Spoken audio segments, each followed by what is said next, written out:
Assalamu alaikum wa rahmatullah. Donc aujourd'hui on va parler des philosophes musulmans. Donc plus particulièrement Al-Farabi, Ibn Sina. Et donc ici une petite info. Donc en général quand on parle de la philosophie musulmane, donc religieuse entre guillemets on va dire, donc on parle, j'ai pas envie de dire exclusivement, mais généralement on parle de Al-Farabi et de Ibn Sina. Tous les ulama musulmans, donc les ulama shar'iyyin, que ce soit min al-mutakallimin ou min ahl al-hadith, que ce soit al-Ghazali, al-Razi, etc., ou pour Ibn Taymiyyah ou d'autres qui parlent de philosophes musulmans, ils parlent en général de la philosophie de Al-Farabi et la philosophie de Ibn Sina. Pour une dernière info, la philosophie de Ibn Sina et de Al-Farabi, c'est la philosophie d'Aristote. Donc, ceux qui ont compris ceci, en général, soit ils vont l'imputer à Aristote, mais ils vont pas imputer réellement la philosophie d'Aristote à Aristote. Ils vont, là je parle de al-ulama shar'iyyin et les ulama, comment on appelle ça, al-fuqaha on va dire, ou les ulama qui parlent de l'aqida islamiyya. Donc quand ils vont imputer une aqida à Aristote, c'est via la compréhension d'Al-Farabi et de Ibn Sina. Parce qu'en général, eux, ils ne lisent pas, même Al-Ghazali, en réalité, même Al-Ghazali, quand il va lire la philosophie d'Aristote ou de Platon, c'est via Al-Farabi et Ibn Sina. Donc voilà, donc ça c'est une petite info pour avoir encore une fois une idée ou une bonne image de la chose qu'on veut étudier. Donc quand on parle de la philosophie, donc qui touche à la religion, il y en a qui touche à Dieu, à l'existence, on parle particulièrement ou en général de Farabi et de Ibn Sina, qui eux-mêmes reprennent la philosophie d'Aristote. Et les fuqaha qui vont parler, en général, c'est certains mutakallimin comme Al-Ghazali ou Al-Razi ou d'autres. Et c'est d'ailleurs, c'est Ibn Rushd, c'est ce qu'il va reprocher à Al-Farabi. Et lui, il dira que c'est le point que va soulever à Ibn Rushd plus tard, quand il répondra à Al-Farabi, etc. Et il dira qu'ils ont mal compris la philosophie d'Aristote et qu'ils ont travesti, on va dire entre guillemets, la philosophie d'Aristote, et que c'est à cause de ces deux philosophes que les ulama religieux, on va dire, shar'iyyin, qui ont mal compris la philosophie d'Aristote. Et Ibn Rushd aura une autre approche vis-à-vis de la philosophie d'Aristote. Donc voilà, sauf Ibn Taymiyyah, lui d'ailleurs, Ibn Taymiyyah il vient après Ibn Rushd. Donc lui, il a connaissance de ce problème, que la philosophie d'Aristote n'est pas réellement celle rapportée ou dite par Al-Farabi Ibn Sina, mais qu'il y a certains points de divergence. Et également à cette époque-là, à l'époque de Al-Ma'mun, quand il y avait les traductions, etc. de livres, il y a eu certains livres qui ont été traduits et imputés à Aristote, et finalement, plus tard, il y en a avec les enquêtes, etc.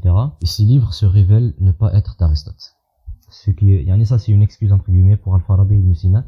Ils avaient certains livres qui pensaient être à Aristote mais qui n'étaient pas d'Aristote. Enfin bref, donc pour résumer encore une dernière fois, donc ici on va parler de la philosophie de Al-Farabi et de Ibn Sina qu'ils ont compris d'Aristote, et même eux d'ailleurs ils vont changer certaines choses, parce qu'il n'y a pas que Aristote, il y a aussi un autre philosophe, Plotin, donc il est arrivé après, bien plus tard, je crois 400 ans ou un truc comme ça après Aristote. Donc, il y a certaines divergences entre Al-Farabi et Ibn Sina. Il y a certains points de divergence. Mais en général, leur philosophie, elle se rejoint. Et s'il y a des points de divergence entre ces deux philosophes, je dirais, Inch'Allah, que le Farabi dit ceci, Ibn Sina n'est pas d'accord avec cela. Donc, pour les philosophes musulmans, ils distinguent l'existence en deux catégories. Wajibul wujud et mumkinul wujud. On traduit ça par l'être nécessaire et l'être contingent. Et ça, on en a déjà parlé dans une autre vidéo, si vous en souvenez.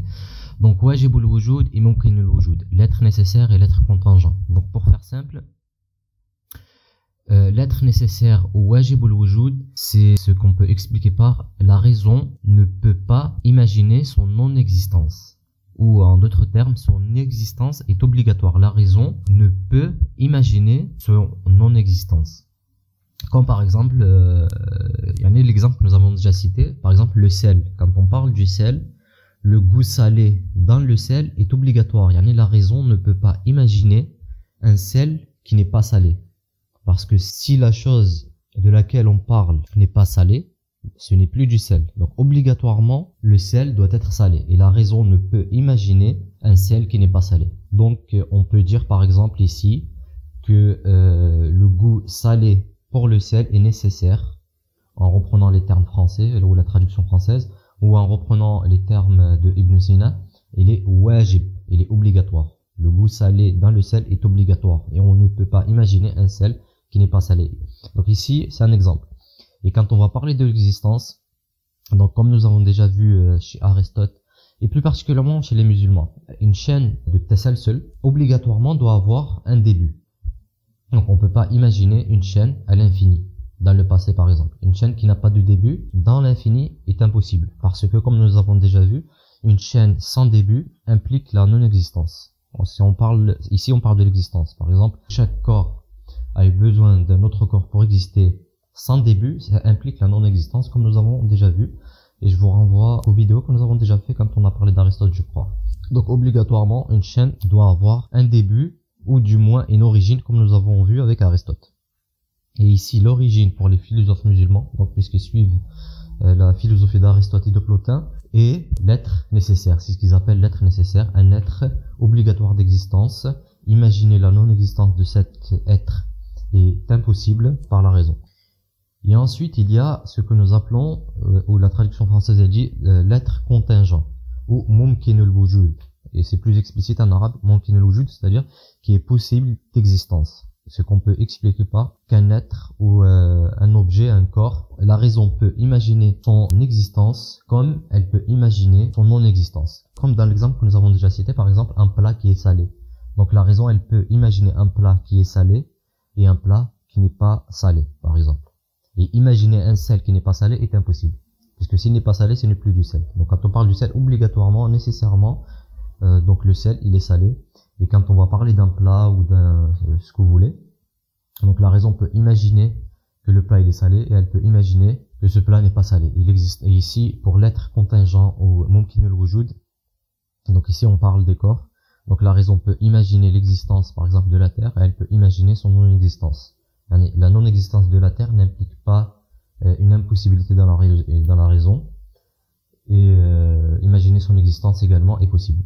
Voilà, donc ceci est une explication rapide concernant mumkin al-wujud ou wajib al-wujud, l'être nécessaire et l'être contingent. Maintenant revenons à l'être nécessaire. Donc pour les philosophes musulmans, donc Al-Farabi, Ibn Sina et leurs suiveurs, l'être nécessaire est indépendant, indépendant dans le sens il n'a besoin de personne pour exister. Donc il est rani, indépendant, sans début, vivant, et il ne pense et il ne sait que lui-même.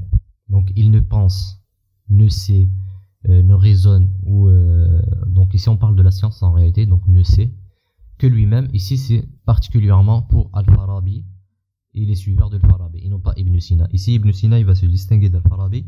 Pour Ibn Sina, il dira que l'être nécessaire, il ne pense pas que lui-même, ou il ne sait pas que lui-même. Il sait également al-kulliyat. Donc pour Al-Farabi, quand il dit il ne sait que lui-même, ça implique qu'il ne connaît pas ce qui se passe dans le monde. Donc il ne sait que lui-même, que son dette. Donc ça implique qu'il ignore ce qui se passe dans l'univers.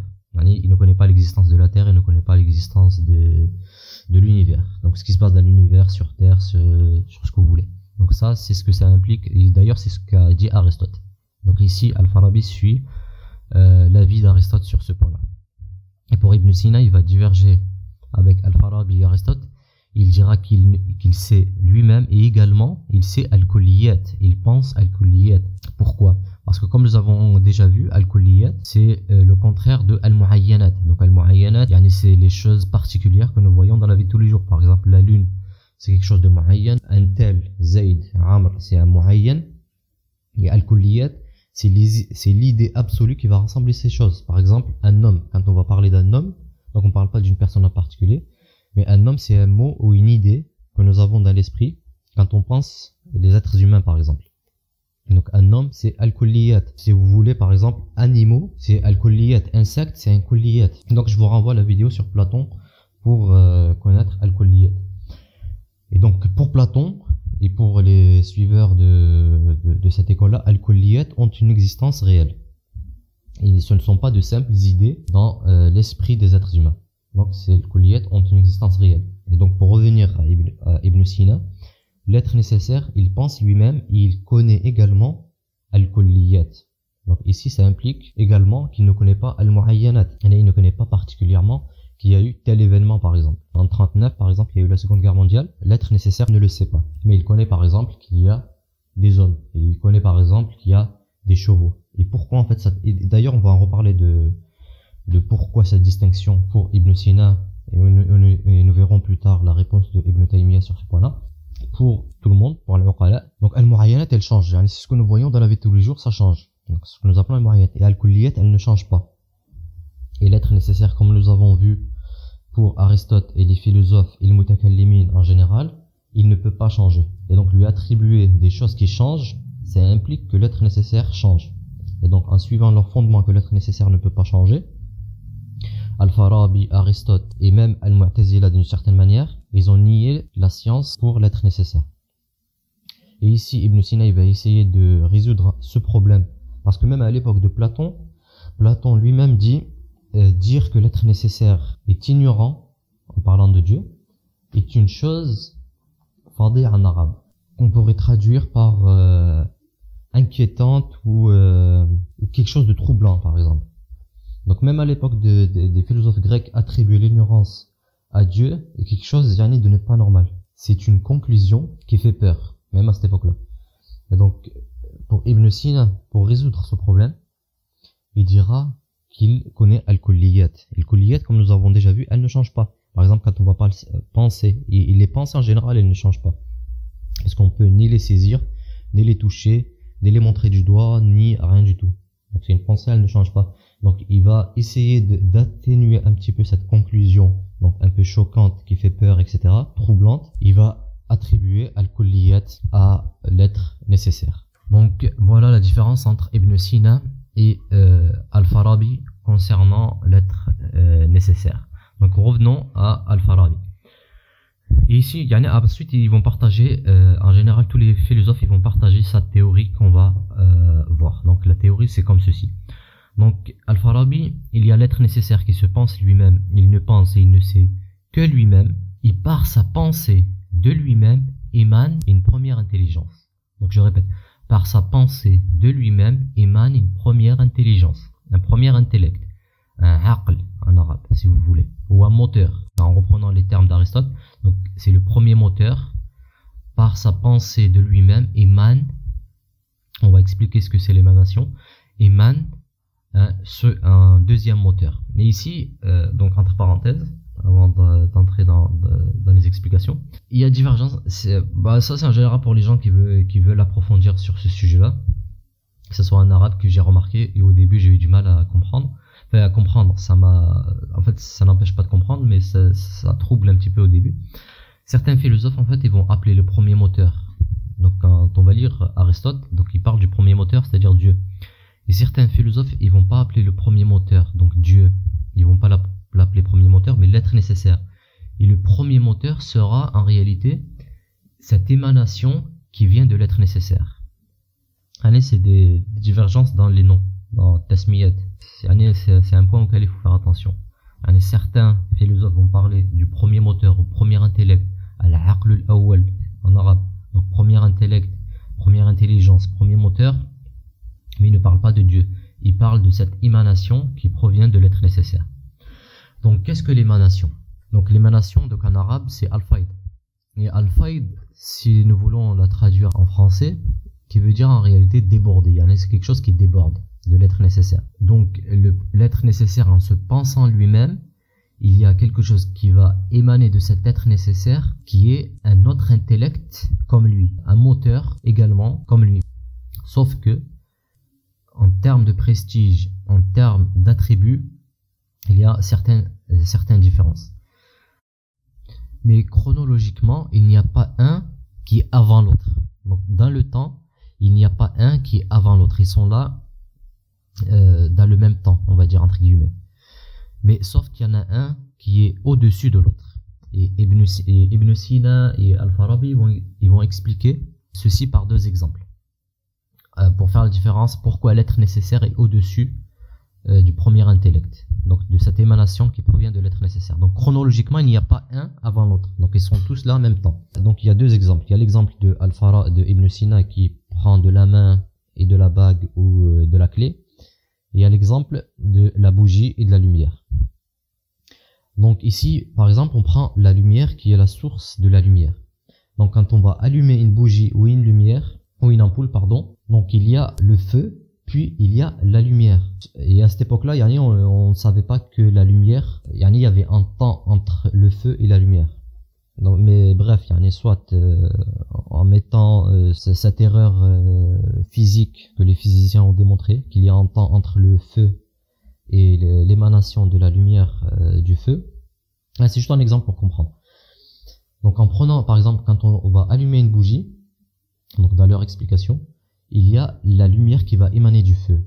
Et pour eux, cette lumière, elle est instantanée. Sauf que la lumière est dépendante du feu. Pour que la lumière puisse exister, elle a besoin du feu. Elle ne peut pas exister sans le feu. Malgré que chronologiquement, il n'y a pas un avant l'autre. Quand on va allumer la lumière, la bougie, il y a automatiquement et directement la lumière. Sauf que la lumière est dépendante du feu. Et le feu est indépendant. Il n'a pas besoin de la lumière pour exister. Et en prenant l'exemple de la main et de la bague de Ibn Sina, c'est encore plus clair. Donc imaginons une main avec une bague et que cette main se met en mouvement, de haut vers le bas ou de bas vers le haut. La main et la bague vont se mettre en mouvement dans le même temps. Chronologiquement, il n'y a pas un qui va se mettre en mouvement avant l'autre. Ils vont se mettre en mouvement en même temps. Sauf que la bague est dépendante de la main pour se mettre en mouvement. Elle ne peut pas se mettre en mouvement toute seule. Et la main est indépendante, elle n'a pas besoin de la bague pour se mettre en mouvement. Donc on dira que chronologiquement, la bague et la main se mettent en mouvement en même temps, mais logiquement, la main précède la bague. Pourquoi? Parce que la main est indépendante et la bague est dépendante de la main. Donc en arabe, la main, on va dire qu'elle est rani, et le khatam faqir. Donc on peut conclure que le mouvement de la main est nécessaire par lui-même. Donc il est indépendant, on pourra dire également il est nécessaire par lui-même, et le mouvement de la bague est nécessaire par autrui. Wajibatun bi ghayriha. Elle a besoin de la main pour se mettre en mouvement, même si chronologiquement il n'y a pas un avant l'autre. Et donc cet exemple explique ce que veulent dire ces philosophes par l'être nécessaire et le premier intellect. Le premier intellect qui va émaner du premier moteur, il a besoin de l'être nécessaire, il a besoin de l'être nécessaire pour exister, et l'être nécessaire n'a pas besoin du premier intellect pour exister. Donc l'être nécessaire est indépendant, et le premier intellect est dépendant de l'être nécessaire, logiquement. Si on veut, on peut dire par exemple logiquement, dans la logique, l'être nécessaire précède le premier intellect, mais pas chronologiquement. Chronologiquement, dans le temps, il n'y a pas un avant l'autre. Et donc ça, c'est la théorie de l'émanation, la théorie al-fayd en arabe, la théorie de l'fayd. Donc l'émanation, c'est quelque chose qui déborde de l'être nécessaire. Et donc de cet être nécessaire par sa pensée de lui-même. Donc ça c'est exclusivement pour Al-Farabi, comme nous avons dit. Ibn Sina, il dira qu'il pense et il sait également Al-Kulliyat. Enfin bref. Donc par sa pensée de lui-même, émane, donc déborde si on veut, un premier intellect, qu'on ne peut ni voir, ni toucher, ni sentir, etc. Mais il est dépendant de l'être nécessaire, et l'être nécessaire est indépendant, il n'a pas besoin du premier intellect pour exister, et le premier intellect a besoin de l'être nécessaire pour exister. L'être nécessaire précède le premier intellect logiquement, et non chronologiquement. Chronologiquement, dans le temps, il n'y a pas un avant l'autre. Et donc le premier intellect, donc également, comme l'être nécessaire, il se pense lui-même et il pense également l'être nécessaire. Donc ici, pour le premier intellect, contrairement à l'être nécessaire qu'il ne pense et il ne sait que lui-même, ici il pense deux choses. Il pense lui-même et il pense également l'être nécessaire. Et ici, donc ce sont des moteurs, on peut les appeler les premiers intellects, on peut les appeler les intellects, en général c'est comme ça qu'on les appelle, al-uqul en arabe, les intellects, ou on peut également les appeler les moteurs, comme on veut, c'est pareil. Donc en fait c'est une explication que va donner Al-Farabi ibn Sina et d'autres philosophes d'ailleurs avant Al-Farabi ibn Sina pour expliquer en fait l'univers, pour expliquer d'où viennent les planètes, d'où viennent les étoiles, etc. Donc par sa pensée de lui-même, il va émaner le premier ciel. Et par sa pensée de l'être nécessaire, va émaner un second intellect, un second moteur. Et également, ce second intellect, il va penser lui-même, il va également penser l'être nécessaire. Donc par sa pensée de lui-même, ce second intellect vont émaner les étoiles. Et par sa pensée de l'être nécessaire, va émaner un troisième intellect. Et ainsi de suite. Le troisième intellect va penser lui-même, il va penser l'être nécessaire. Par sa pensée de lui-même va émaner, je ne sais plus, une planète ou telle chose, ou tel corps. Et par sa pensée de l'être nécessaire va émaner un quatrième moteur, ou un quatrième aql, ou un quatrième intellect. Et ainsi de suite. Et pour Al-Farabi, il y a 10 intellects comme ça. Il y a 10 moteurs. Donc jusqu'à ce qu'il arrive au 10e intellect. Donc chaque intellect, du premier jusqu'au 9e, donc il pense lui-même et il pense l'être nécessaire. Donc par sa pensée de lui-même va émaner un corps, que ce soit donc pour le 9e, donc par sa pensée de lui-même va émaner la lune, et par sa pensée de l'être nécessaire va émaner un 10e intellect. Et c'est le dernier aql, le dernier moteur pour Al-Farabi. Et ce dernier moteur, il aura un nom que les falasifa appellent al-aqlu al-fa'al. Et ça a été traduit en français par le moteur agent ou l'intellect agent. Al-aqlu al-fa'al. Et également, il y a ce dernier aql ou al-aqlu al-fa'al ou l'intellect agent ou le 10e intellect, le 10e moteur. Donc il pense lui-même et il pense également l'être nécessaire. Donc par sa pensée de lui-même vont émaner les 4 éléments, la terre, l'air, le feu et l'eau. Et par sa pensée de l'être nécessaire vont émaner les âmes humaines, al-arwah ou al-uqul. Et ici, il fait 2 distinctions. Il y a un monde sublunaire et un monde supralunaire. Donc sublunaire, c'est ce qu'il y a en dessous de la Lune. Donc le monde qu'il y a en dessous de la Lune, c'est un monde mobile. Et le monde qu'il y a au-dessus de la Lune est un monde immobile. Donc bref, donc pour revenir au 10e intellect, donc pour le 10e intellect, qui explique en réalité la vie qu'il y a sur Terre, etc. Pour Al-Farabi, les philosophes qui le suivent. Donc le 10e intellect, donc qui émane du 9e, le 9e qui émane du 8e, etc. jusqu'à Dieu, donc l'être nécessaire. Donc en se pensant lui-même vont émaner 4 éléments, la terre, le feu, l'eau et l'air. Et ces 4 éléments vont former le monde sublunaire, le monde en dessous de la Lune. Donc la terre, le ciel, les nuages, etc. Et par sa pensée de l'être nécessaire, vont émaner les intellects, les âmes, si on veut. Les âmes, les intellects, vont composer les corps qui proviennent de la terre, le feu, l'eau et l'air. Donc voilà en gros, en général, l'explication d'où viennent les âmes pour les êtres humains par exemple, pour les humains. Donc le corps des êtres humains provient du 10e intellect. En se pensant lui-même émane la terre, le feu, l'eau et l'air qui vont créer entre guillemets la terre et les corps des êtres humains, donc nous. Et par la pensée de l'être nécessaire vont émaner les âmes et vont composer, il y en a le corps qui vont faire qu'il y a des êtres humains qui pensent, qui ont une âme, qui ont un aql. Donc voilà la théorie des 10 uqul, des 10 intellects de Al-Farabi, Ibn Sina et ceux qui les suivent. Donc ça c'est la théorie à l'état brut. Et ensuite ils vont essayer de comment dire, lui donner certains noms islamiques. Par exemple pour Al-Aql al-Fa'al, pour Ibn Sina, donc Al-Farabi, je crois même Al-Farabi, mais je ne suis pas sûr. Mais Ibn Sina c'est sûr. Et en général ils sont d'accord, Ibn Sina et Al-Farabi. Donc pour les philosophes, que ce soit Al-Farabi ou Ibn Sina, Al-Aql al-Fa'al, c'est Jibril alayhi salam. Donc Al-Aql al-Fa'al, pour eux c'est Jibril, qu'Allah a envoyé pour les prophètes. Ils expliquent également qu'est-ce que par exemple un prophète. Donc un prophète pour eux c'est quelqu'un qui est en contact avec Al-Aql al-Fa'al. Ici, si on veut entre guillemets, enfin entre parenthèses, on va rentrer dans... Enfin c'est quelques infos que je vais dire comme ça. Je sais pas pour certains si vous connaissez l'allégorie de la caverne de Platon. L'allégorie de la caverne de Platon, en fait elle fait référence à plusieurs choses. Et parmi les choses, il y a également, certains disent qu'elle fait référence au jugement de Socrate quand il s'est fait exécuter. Mais elle fait en fait référence à plein de choses, et notamment quand il va diviser le monde en monde kulli et muayyan, comme nous avons vu. Et donc le monde des idées et le monde tangible que nous avons dans la vie de tous les jours. Et pour lui, la réalité, c'est le monde des idées et non pas le monde que nous avons, le monde mobile, le monde changeant. Donc la réalité, al-haqiqa, al-haqq, donc la réalité, la vérité, c'est le monde des idées. Donc l'allégorie de la caverne, bien est pour faire simple, nous les êtres humains, on est dans une caverne et ce que nous voyons tous les jours, ce ne sont que des ombres. Notre monde que nous voyons dans la vie de tous les jours, pour Platon, ce n'est pas la réalité, ce ne sont que des ombres. Je vais citer l'allégorie de la caverne et ensuite je vais essayer de l'expliquer.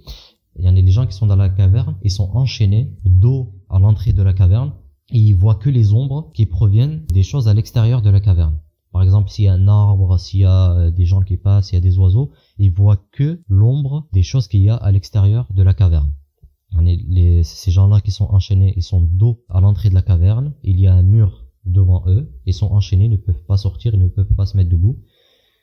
Donc les choses qu'il y a à l'extérieur par la lumière, ils voient que l'ombre des choses qu'il y a à l'extérieur. Et il y en a un parmi ces personnes-là qui a réussi à se détacher et il est sorti de la caverne et il a vu la réalité de la chose. Il a vu al-haqiqa. Il a vu la réalité de la chose. Et qu'en fait, ce qu'ils voyaient depuis le début de leur existence n'est en réalité que l'ombre des choses qu'il y a à l'extérieur. Et que ce n'est pas la réalité. Et donc quand il est revenu à la caverne, il leur a expliqué qu'en réalité, ce qu'ils voient, ce n'est pas le monde réel. Et que ce ne sont que des ombres. Et que ces choses-là ne sont pas véridiques. Et que le monde réel est à l'extérieur de la caverne. Donc ils l'ont attrapé, ils l'ont exécuté. Parce qu'ils veulent pas changer. Leur tradition a toujours été comme ça, que cette personne-là, elle est folle, elle a perdu la tête, etc. Et en fait, ça explique Socrate. Et c'est pour ça que certains disent que, en fait, ça fait référence au jugement de Socrate. Enfin bref. Et donc ici, l'explication aussi que Platon veut nous dire ici, c'est que ces chaînes empêchent de voir la réalité qu'il y a au-delà de ces ombres, qu'il y a au-delà de notre monde de tous les jours. Et cette théorie, en fait, qu'il y a deux mondes, qu'il y a un monde réel, donc al-haqiqa, qu'il est au-delà de notre monde, que nous voyons tous les jours, et il va toucher extrêmement beaucoup de groupes. Et notamment, as-Sophia, par exemple. As-Sophia, le sophisme philosophique, parce que je sais, certains diront qu'il y a le sophisme qui est zuhd, etc. Celui-là, c'est le zuhd. Mais quand on parle du sophisme en général, c'est le sophisme philosophique. Et le sophisme philosophique, c'est exactement l'allégorie de la caverne. Donc, les sophies, par exemple, ils nous disent qu'il y a que pour atteindre al-haqiqa, ils appellent ça al-kashf ou al-haq par exemple, il y a plusieurs tariqa, il y a plusieurs voies. C'est pour ça que vous voyez plusieurs turuq, tariqa tentel, tariqa tentel, tariqa tentel. Et en réalité, en fait, chaque tariqa, elle veut voir le monde réel, al-haqiqa. Mais avant la mort par exemple, chaque voie peut atteindre al-haq, peut atteindre al-haq, soit peut faire référence à Dieu, parce qu'un des noms de Dieu c'est al-haq, soit qui veut tout simplement dire al-haqiqa, la réalité. Et les turuq as-soufiyya, pour enlever ces chaînes, chacun a des choses bizarres qu'ils font, des innovations, etc., qui apportent à la religion, et que la religion est innocente de ces choses-là, pour atteindre la réalité, pour atteindre al-haqiqa. Et ici, les philosophes font exactement la même chose pour expliquer qu'est-ce que la prophétie, qu'est-ce que an-nubuwwa. Ils disent an-nubuwwa, en réalité, ce n'est pas Dieu qui a envoyé un ange qui est un corps, qui est comme ça, qui parle, etc. Non, ça, ce ne sont tout simplement que des récits que les prophètes disent à leur peuple pour éviter qu'ils ne les démentent et qu'ils ne les rejettent. Parce que s'ils viennent avec cette théorie, ils leur disent qu'en réalité, je suis en contact avec un intellect, etc., ils vont les démentir. Mais il vient, le prophète, quand il va connaître la réalité, quand il va se détacher de ses chaînes, et qui va sortir de la caverne et qui voit la réalité qui revient à leur peuple, pour éviter de se faire tuer, de se faire démentir, de se faire rejeter, il va garder les croyances que ces peuples-là ont de l'au-delà, par exemple, qu'il y a des anges, qu'ils parlent, etc. Donc il les conforte dans leurs croyances. Donc c'est un mensonge dans l'intérêt général de risala du message pour faire passer, par exemple, le monothéisme. Par exemple. Et en réalité, en fait, la prophétie, qu'est-ce que c'est? C'est simplement quelqu'un qui a réussi à se détacher de la caverne par son contact avec al-aql al-fa'al. il a eu accès à la réalité et c'est ce qu'ils appellent la prophétie. Et que tous les prophètes, en réalité, ils ont été en contact avec al-aql al-fa'al. Ici, comme je l'ai déjà dit, ici vont diverger. Qu'est-ce qui est le meilleur entre guillemets? Est-ce que c'est le philosophe qui a compris cette théorie par les preuves, ou c'est le prophète qui est simplement en contact avec al-aql al-fa'al mais qui n'a pas de preuves philosophiques? Parce que pour eux, un prophète, il y a une divergence. Est-ce qu'il a des preuves aqliya ou pas? Pour certains, ils diront qu'il est prophète, il n'a pas de preuves aqliya, il n'a pas de preuves philosophiques à donner, mais il est simplement en contact et qui fait que transmettre ce qu'il a eu de l'aql al-fa'al. Et que le philosophe a des preuves philosophiques aqliya, donc il est meilleur qu'un prophète, puisque lui, il connaît exactement la même chose que ce que le prophète a connu, mais en plus de ça, il a des preuves philosophiques, il a des preuves aqliya, alors que le prophète, il n'a pas ces preuves-là, il est simplement en contact. Et d'ailleurs aussi, pour revenir aux soufis, certains soufis diront que la prophétie, elle ne se termine pas à Nabi Muhammad sallallahu alayhi wa sallam, mais tout le monde peut atteindre ce que font les prophètes, voire plus, être en contact avec al-aql al-fa'al. Donc voilà, entre parenthèses, une grosse parenthèse, mais voilà, je voulais en parler pour savoir que cette théorie, en fait, elle a touché un petit peu tout le monde. Donc on revient à notre théorie des 10 intellects.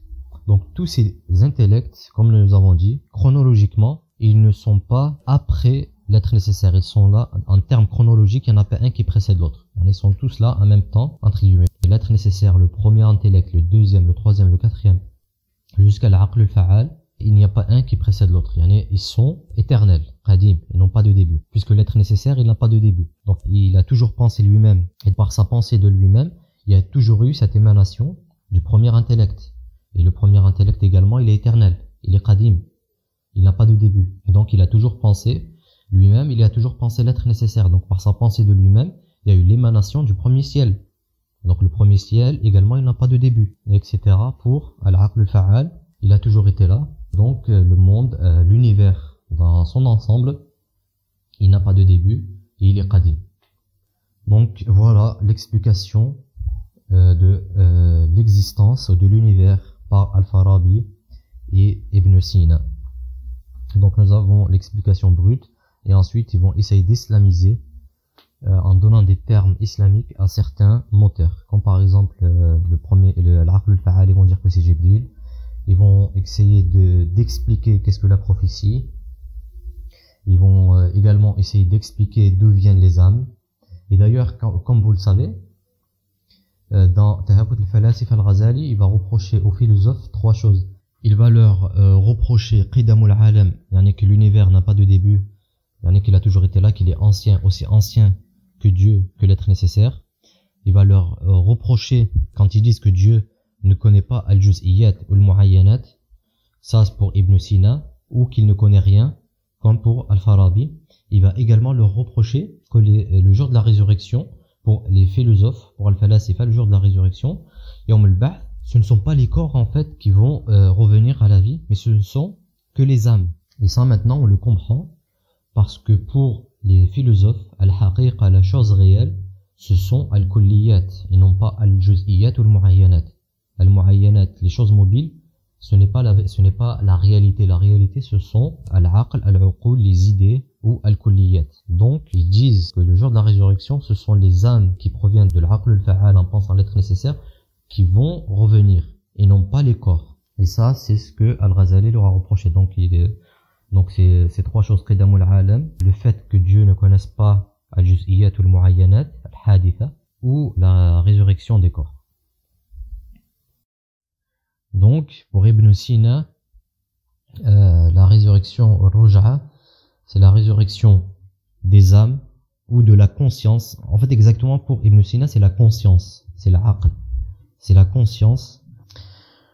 Et donc, pour Al-Farabi, comme nous avons dit, la prophétie, ce sont des images que le prophète, celui qui a réussi à se détacher de ce monde, donc qui n'est pas réel, il reçoit des images de l'aql al-fa'al, mais sans preuve.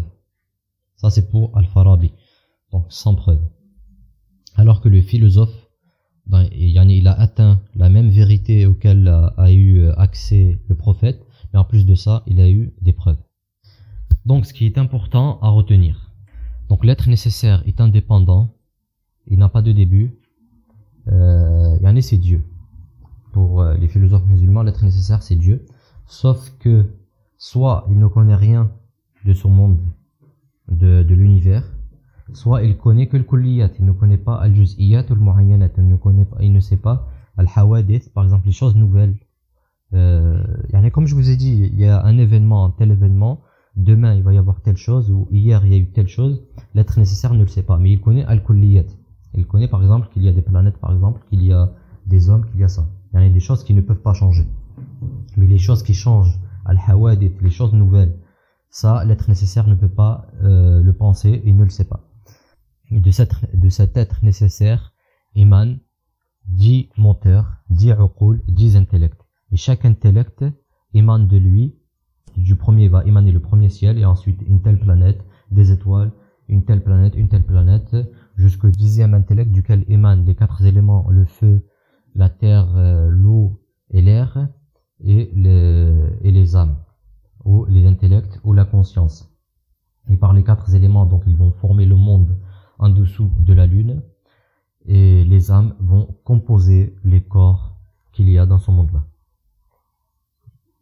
Et ici, une question se pose, pourquoi ils ont eu recours à cette théorie pour expliquer al-hawadith.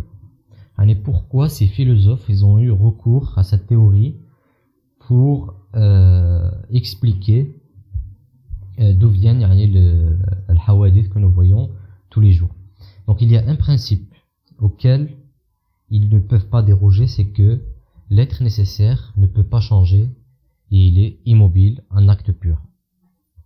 Et sur ce point, que ce soit les philosophes grecs, les philosophes musulmans, ou même les mutakallimin qui soient ash'ari ou mu'tazili, ou maturidi si vous voulez. Ils sont tous d'accord pour dire que l'être nécessaire ne peut pas changer, il est immobile.